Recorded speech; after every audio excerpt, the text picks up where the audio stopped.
Hey everyone, this is Soul with another video. We're going to do our usual thing where I read a blog post and react to it because I think this is big. I have not read this yet, so we're going to find out what's going on. The Revival Catalyst, not the Inspiration Catalyst, the Revival Catalyst is coming next week. It's kind of a long post, so let's see what's going on here. Greetings, adventurers! The Revival Catalyst will become available for players after scheduled maintenance the week of January 24th. That's when the 10.05 patch comes out. To access it, characters will travel to the northern side of Tierhold in Thaldraszus, and the console is located next to the NPC Antuka. At a base level, the Revival Catalyst will allow players to turn Season 1 Dragonflight gear into corresponding tier gear for that slot. Okay, we know this part. Eligible items can be earned through Mythic Plus dungeons, PvP, Vault of the Incarnates raid dungeon, Tier 2, Tier 2 Epic, the Epic versions of the Storm gear, Tier 2 War Mode gear, which you get from, those Trophy of Strife things, world bosses, and direct options from the Great Vault. This right here is like what I'm going to keep this highlighted for a little bit. Tier set pieces which contribute to the tier set bonus will be granted for chestises, gloves, legs, helms, and shoulders. Tier set appearance pieces which do not contribute to the tier set bonus will be granted for belts, boots, bracers, and clothes. I'm glad that they're clarifying that because some people get rightfully confused over that. Each week, an account-wide quest will be available which awards a charge to the Revival Catalyst. Progress towards this quest will require players to complete relevant raid, Mythic Plus, PvP, or world content. That's another highlight. They're going to include some world content stuff. Before, it was just group content, really. This can be done on a single character or combined across multiple characters on the account. Completion will then award a separate charge for each character on the account, which includes any characters that get created in the future. The total number of charges that can be stored for an individual character is currently kept at 6. If a character had vendored, disenchanted, or destroyed a Dragonflight Season 1 item that you want to use for the system, it's a reminder to use the item restore thing, if you need it. Some common questions. Question: when creating tier set items with the Catalyst, what is the item level of the tier piece after the process is complete? Is it the same item level as the base piece, or are there item level ranges that snap forward or backward to Raid Finder, Normal, Heroic, or Mythic item levels?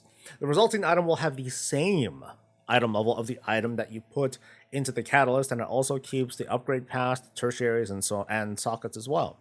Cool. Are tier set items created by the Catalyst upgradable, or do you need to remake the tier with a higher item level base piece? Answer is that you'll want to remake it with a higher item level base piece unless the initial version had an upgrade path.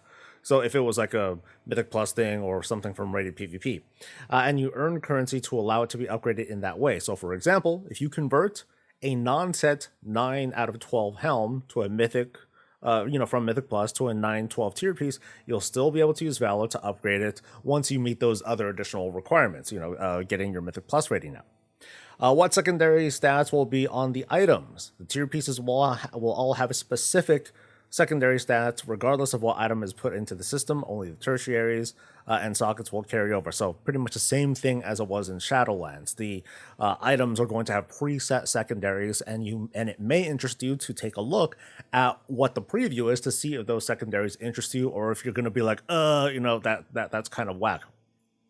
The other thing to consider too is that you might have high item level pieces that you're sitting on, or that you might have vendored that you're like, this thing has crappy stats, whatever. However, if you were to change it into what would be considered like the class set, those stats might change. So it may be in your folks' interest to get a whole bunch of that stuff back that you had deleted or vendored or whatever, and then just play with all of it, or at least experiment and see what is good. And then from there, you can re-vendor it, re-delete it, or whatever. What gear is not eligible for the Catalyst? Items that are not eligible for the Revival Catalyst include items from crafting and from the Renown track. Now, I know that people have been waiting far too long for this. That's not a debate. You've been waiting for a long time. It's finally coming. It's coming too slowly. I get it. My bigger reactions, though, are that they're expanding the eligibility. as I have, only recently jumped onto the bandwagon of, hey, you know what? I think we need to have tier available for everyone, and it's something that I started to campaign for, and it looks like, they had a plan for it already. I'm not going to take credit for it, okay? So to explain, tier 2 storm gear is the stuff that you get from those invasions. So do the invasions, get the elemental overflow, get that stuff, but then you also need to get those storm sigils, which you may have forgotten about already. But by using those storm sigils, you take a number of those and the existing gear, you turn it into an item level 385 piece. Now, it is part of a set, and from the looks of it, you're going to destroy whatever that set bonus is from that piece. But on the other hand, it's going to become a tier piece with an item level of 385. So that's not bad. Part of me wanted to be like, hey, maybe we should get tier set bonuses from the initial versions, which are only item level 359, but but that's pretty low, and that's kind of sad. That wouldn't make people feel very good if they happen to have like, hey, I got heroic gear, but I'm still waiting on I'm still trying to get a tier piece. This really sucks. But on the other hand, think of it like this too, like, people who do not do big 3 content, raids, Mythic Plus, rated PvP, and all that stuff, they now have a path. And that's pretty darn cool. So it is going to be a while for players of that level in order to get that sort of, like if you're on an alt, it's going to take you a while to get that much overflow. It's going to take you that much time to get all those sigils, even if you might immediately have, hey, I already have a number of these charges that I could use to convert pieces. But from there, you at least have a little bit more flexibility to use that currency whenever you want to. But then for people who have existing characters, hey, if you got gaps, you're missing one thing and you happen to not be getting anything from raids, Mythic Plus, PvP, or whatever, this is an option for you. So I'm really glad that they're expanding on that a little bit.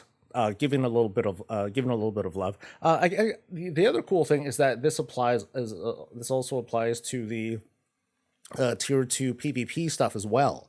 That way, PvPers will be able to take advantage of the item level bonus when you're in PvP mode, and that's probably the more advantageous one to work for if you've been working towards getting those sets over the past month or so. So I get it. Again, taking too long. I'm sure I'm going to get plenty of that in the comments, but I really love the expansion of who's going to be getting this stuff. So share your thoughts. I'm excited about this. I think this is really cool for alts. But yeah, leave your thoughts in a comment below. Like the video, subscribe for more stuff, and I'll see you guys for the next thing. Stay safe, stay healthy, and stay breezy.